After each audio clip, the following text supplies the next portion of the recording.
한국일보 서화숙 선임기자와 만나세요. 그의 논지는 정직하고 행간에는 따뜻함이 묻어 있습니다.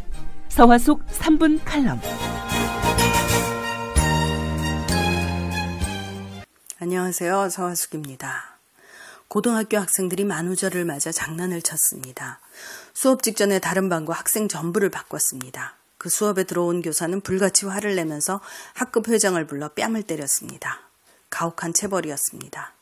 그 다음 수업에 들어온 영어 교사가 침울해 있는 학생들을 보더니 말을 했습니다. 교사가 회초리로 때리거든 맞아라. 그러나 물건으로 때리거나 몸의 아무데나 마구 치거나 뺨을 때리려고 하면 도망가라. 교실과 운동장을 벗어나 아예 집까지 도망가도 된다. 왜냐하면 그건 교사 자신이 이성을 잃었다는 것인데 그걸 맞아주면 너희는 억울하고 교사 스스로도 돌이켜보면 부끄러운 짓이다. 그러니까 안 맞아도 된다. 제가 고등학교 3학년 때 겪은 일입니다. 벌써 36년 전이군요. 저는 이 말씀을 평생 지니고 삽니다. 이제는 직장인이 된 제 아이들한테도 가르쳤습니다. 교육 현장이라는 것이 그렇게 빨리 바뀌는 것은 아니더라고요. 그러나 제가 고등학교 다닐 때만 해도 학생들은 교사한테 무조건 복종하는 것이 지금보다 훨씬 더 당연했습니다. 그럴 때 저 선생님은 저런 말을 했습니다. 그런데 저 선생님의 저 교훈은 고등학생 때 당신의 아버지가 해준 말이라고 합니다. 그러니까 50년이 넘은 교훈입니다. 학생들의 인권이 보장되고 체벌이 금지된 지금은 회초리를 들어도 맞지 말아라인지 몰라도 저는 뺨을 치면 도망가라가 지금 들어도 참 맞는 말이라고 생각합니다. 이성을 갖고 훈계하려는 행동은 받아들여라. 그러나 이성을 잃고 분노를 표시하는 행위는 받아들이지 말아라. 너의 인권은 네가 지켜라 라는 말이니까요. 또한 그게 학생 자신만을 위한 것이 아니라 교사의 채통도 지켜준다고 말해주니까요.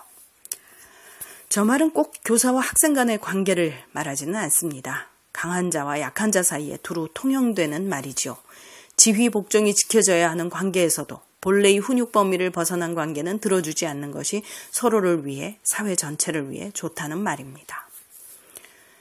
어린이 청소년에게 일어나는 비극적인 상황을 보면서 저는 지금도 저걸 더 많은 사람들에게 가르쳐야 한다고 생각합니다. 스스로 존엄한 인간이니 그 범위를 벗어나는 대접은 절대 받지 말아야 한다는 말이니까요. 친구들이 괴롭힌다, 상급자가 괴롭힌다, 심지어 부모가 괴롭힌다. 온갖 관계에서 무리한 대접을 거부하라고 가르치니까요. 본래의 나, 소중한 나를 지켜주는 것이 상대방도 위하는 길이라고 가르치니까요. 수용도 못하는 나를 구명조끼도 없이 물속에 들어가라고 한다? 절대 받아들이지 말아야 한다는 말입니다. 그뿐인가요? 내가 공무원으로 들어왔는데 내게 원래의 역할이 아닌 불법적인 일을 시킨다? 그것도 받아들이지 말아야 한다는 말입니다. 내가 해야 할 범위를 벗어나는 일을 시키는 것에는 언제든 저항할 권리를 말하는 것입니다. 저항을 못하면 회피하기라도 해라. 이게 저 선생님의 교훈이었습니다. 국정원에서 정치 개입이 일어났을 때 그걸 고발한 사람은 단 2명이었습니다. 그것도 민주당으로 달려갔습니다. 4대강이 시작될 때 그게 대운하라고 폭로한 사람은 김희태 연구원 1명이었습니다.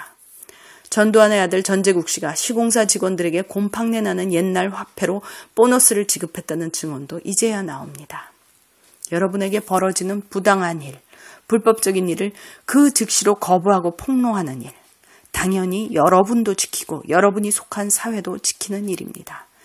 그런 일에 사람들 하나하나가 단호해지길 기원합니다. 서화숙이었습니다.